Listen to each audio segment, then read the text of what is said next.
And hello fellow tankers, Space Bandit here with another episode of WOT Tanks. And I am back! Yes guys, I'm back to attack. So back from my holidays. It was a good one. It was a nice trip to get away from it all. And I haven't played tanks in, believe it or not, it's gonna be at least 5 weeks. Because 2 weeks before I left I actually didn't play at all. Because I was kind of fed up with the game and I wanted to just kind of take a break. So this is a very elongated break for me. Anyway, we're back in the action again. So I'm back on my Xbox. I fired it up this week and started playing World of Tanks. Unfortunately, I'm back to the same old shit. Yes, unfortunately. I don't know what to say. But today we're going to talk about knowledge of the game and knowledge of the maps. And I always brag about this in my videos, and I try to enlighten you guys with some of the map positions and the things that you should be learning about each map. What I see today in the game is a bunch of players that don't really pay attention to the map strategies. So they get in their tanks, they do their shooting, you know, but about 60 or 70% of your success is in the map knowledge. So without map knowledge, it's really awfully hard to win the game. So yeah, that's what we're gonna focus on today, and I have a couple of videos for you. Obviously, me getting back in the game was extremely difficult. I gotta tell you, after such a long layoff, it's really hard to get a grasp on the controls. But overall, I don't think it was that bad. First day was kind of ridiculous. Overall, I played maybe 2 or 3 hours ever since I got back. I have one decent game to show you, which is going to be at the end, but right now let's focus on Live Oaks, and this is where we're starting our first game. And here there's a very decent location in J7. It's a good location because it's got a little bit of a dip, so you can poke out, take some shots at the opposition. As long as artillery leaves you alone in this area here, you're pretty much safe just to poke out, shoot, and come back down. Now, even with tanks with not a very good gun depression, such as E50 or E50M, you can actually work this position pretty well. So here you can see me engaging this Jagdpanzer E100. I'm trying to take a few shots at him and see if I can milk a little bit of health off of him. But once he dips into the bottom, I'm going to try to change my attention to E5 and the Chinese heavy tank, which are on the bottom on the right hand side. Obviously, it's early in the game, so I don't want to poke out too much. One encouraging thing is that if you get up on the hill here and you cannot spot anything further out, that means you're pretty safe to get up on that hill and start shooting. So here I can see my light tank engaging. What I'm gonna do is I'm just basically gonna take advantage of him shooting the Jagdpanzer E100, and I'm just trying to squeeze a few shots in between. Now, when I mentioned to you guys map knowledge and what teams are doing, so you can see our light tank is actually attacking right now, and I'm trying to support him the best I can. Yet look at all these tanks that we have behind us. Like, there's at least 4 or 5 tanks that could be out here helping us, and I don't understand. I think I can accredit this to knowledge of the game, because I don't know if the guys behind us know that all these tanks here have really no support. And you know, they're kind of sitting in a dip, so they're ready to get ambushed. You're gonna see me a few times in this game trying to say attack, attack, let's move on these guys, because I see that there is no one and behind them to support them. So I'm trying to call my friendlies to come on, move your freaking ass. You know, you can't be sitting behind all the time, and if you have no shots, just move and start doing something, right? Damage is not going to come to you. You're going to have to work to get your damage. So if you're sitting and there's nothing to shoot at, it's time to change position. So yeah, I tried to take a few shots at these guys from this side, but unfortunately I don't have a good gun depression, and I didn't want to push on my own, so I'm still waiting on my friendlies to get here. And finally I think they're going to get here eventually. And once they do, then I can actually start engaging them. So I decided to drop from the other side of the bridge over here. I'm gonna take a shot at this WZ. I'm gonna take him out of the game. Once he's out of the game, then we can focus our attention on the E5. So there he goes. I take him out. Now we can take the E5 out and we can clear this side of the map. Now the problem was, and we did clear this side here, but yeah, it was artillery shell. Finally, artillery decides to shoot on this side. Actually, it was kind of lucky. Artillery wasn't paying attention to us, but what I'm trying to say here, we've won this side of the map, but it was way too late. If we pushed earlier, we could have had an opportunity to win this game, but because we haven't, basically all of our team on 2-lane has basically died, so there's nobody else left there. And at this point I was thinking most of my team is here. What I'm gonna try to do is get up here and do some spotting and see if we could see anybody hanging around here. So you can see me kind of slightly getting up that rail track over here and see if I can actually spot anybody. So here I spot E100. We can engage him soon. I'm just gonna try to get in a comfortable position where I can start shooting him, and once I do, we're gonna take some health off of him. Now, still have to pay attention here because there's artillery left in the game.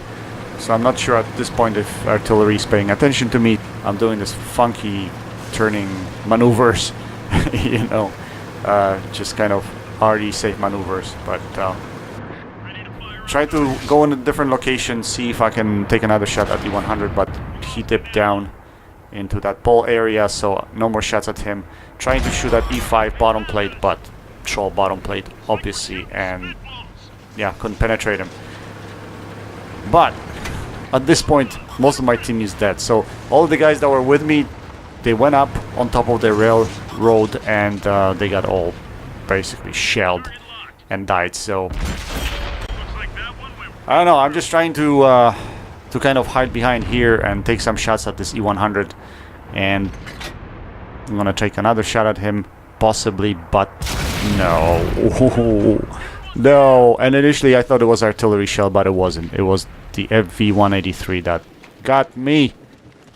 So yeah, unfortunate. I mean, I came back to the same old shit like I mentioned. Like, people still don't have an idea how to play the game, and especially they don't have map knowledge, and I'm trying to do what I can to kind of compensate for this, but with this matchmaking imbalance and what's happening in the game, it's just really ridiculous. Alright, let's call it quits on this game because we basically got slaughtered, so let's move on to the next one. I got about, I don't know, 4k damage in this game, but let's move to the featured game that I have for you guys today. And featured game is on map Westfield. It's the map that I know pretty well, one of the older maps in the game. It's a very good map, especially for this tank, because you can use your view range with E50 and use its great sniping gun, which is absolutely fantastic at long distances. But believe it or not, this gun can troll you as well, and that's what I found. I have maybe not extremely experienced crew in this tank. It's probably got about 6 perks, but I found that there are games that I can miss like 30% of my shots, which is quite incredible. I thought playing E50 it seemed a lot more accurate. I don't know, maybe it's just my feel. I just started playing E50M and I'm trying to get used to it. I mean, it should be fairly relatively easy transition from the E50 to E50M, but for whatever reason I haven't found it so easy, and I can't put a finger on it. I'm not sure what is going on. As you can see, I decided not to use any premium shells. I just thought that using standard ammo, using standard APCR shells would be good enough from this perspective. And I'm actually trying to do what Clone Guy has mentioned once in his videos, is if you don't have your premium ammo loaded, it will make you play the game slightly different. It would actually make you trying to flank and use your medium tank properly And I was just trying it out to see if E50, like I didn't know this tank so well yet. I know the premium shells have pretty good penetration. So you get 270 millimeters of penetration on standard shells. And obviously the shots that I'm taking at the E100 here, they're not going to penetrate with 270 millimeters. Now the premium shells on this tank are heat shells, and they are 330 millimeters of penetration with damage rolls of 390, average damage rolls of 390. Although I gotta say that many games that I play, I roll way below 390, and there is an odd game here and there where I would roll above 390, and in certain cases it could go up to, I think, 450 even. But don't expect this gun to roll higher than 390 on many occasions. So here we got ourselves a pretty good position on the west field. And again, like I mentioned to you guys in my previous videos, when I'm drawn on a southeast side, the only position to come to is C3. Because if you are going to try to climb the K line and there are enemy tanks in the F6 sector, you're just gonna get slaughtered. So the only solution on this map is to come up to this location here. And the advantage of this for this game is the fact that there is no artillery, that's one, and two, that there is really no one supporting these guys here from B7 area, somewhere around there. So our tanks were basically free to come around, flank him, and just get him out of the game very easily.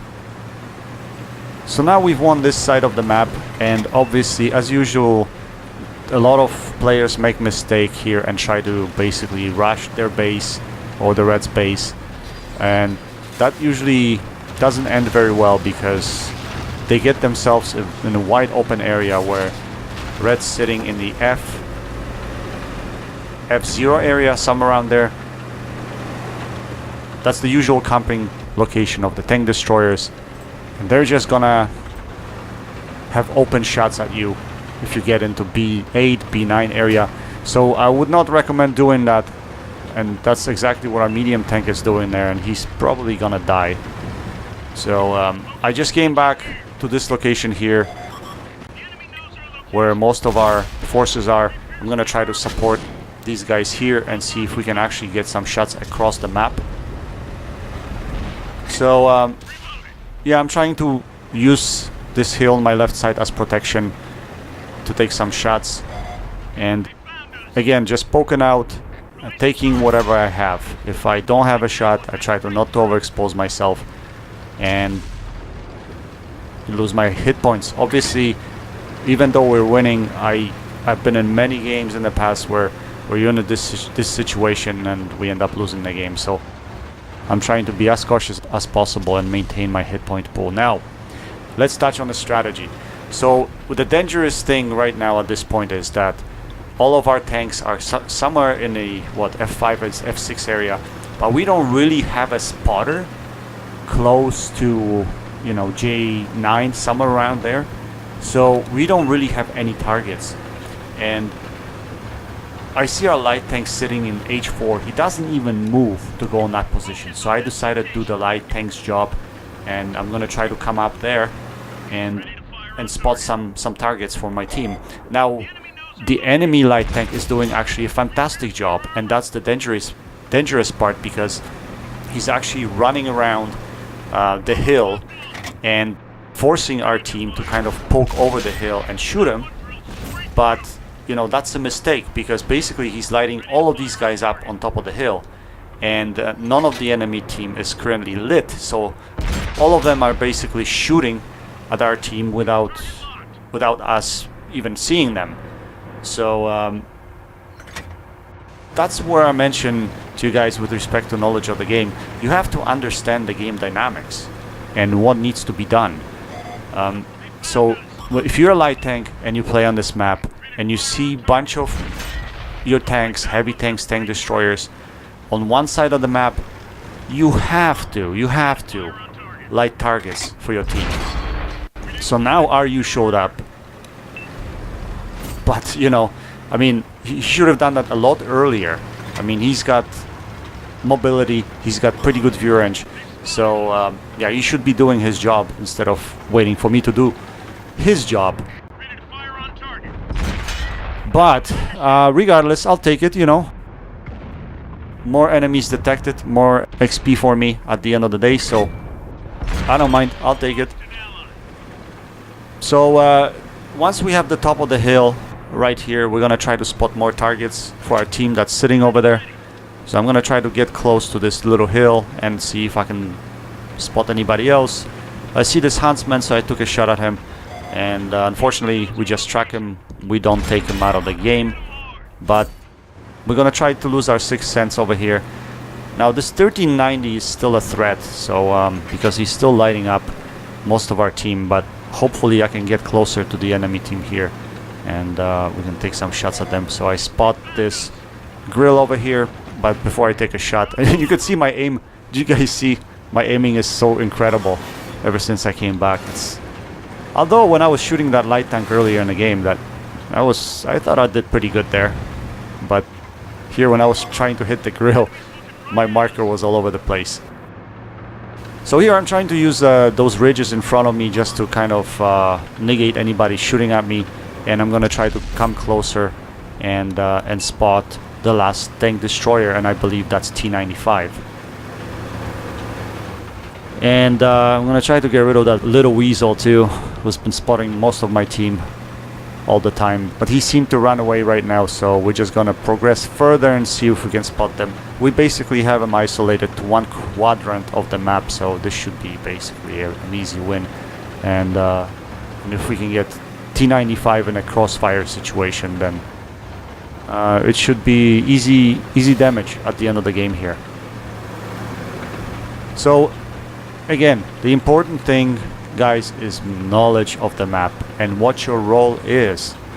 And I see a lot of light tank players dying early in the game and basically not doing anything, lighting some targets, but the role of you as a light tank is spot targets. Yes, you gotta spot targets, but the main thing is you have to spot targets that your team can shoot. I mean, if you spot targets but your team cannot shoot anybody, what good is that to the team, and what good is that to you? So that's the important thing. Maintain your health points. If you guys are playing a light tank, make sure you maintain them. Do the crazy runs. I mean, crazy runs are good, but just get in and get out. That's all I'm trying to say. Just get in, get out, and lose your sixth sense, come back and do your crazy run again. You don't have to kill everybody all at once. Anyway, guys, let's look at the end plates. Final stats of the game. Not an incredibly great game, but I did get 5,000 damage and about 888 assisted damage, which brings totals closer to about 6k combined. Again, nothing spectacular, but I think after such a long layoff and me not playing game for a long time, I think that was pretty decent result. So I thought I would share it with you guys, plus some strategy tips with respect to Westfield and some light tank play pointers. Anyway, guys, it's great to be back. I'll be getting back in the action and playing a lot more over the next couple weeks. Hopefully my aim is gonna get better. Hopefully my controls are gonna get better. At least my mind is still there. So the melon is still functioning, and I'm gonna try to share with you guys as much as I can from my gameplay. I hope you guys enjoyed this video. Happy tanking. Until next time, Space Bandit checking out.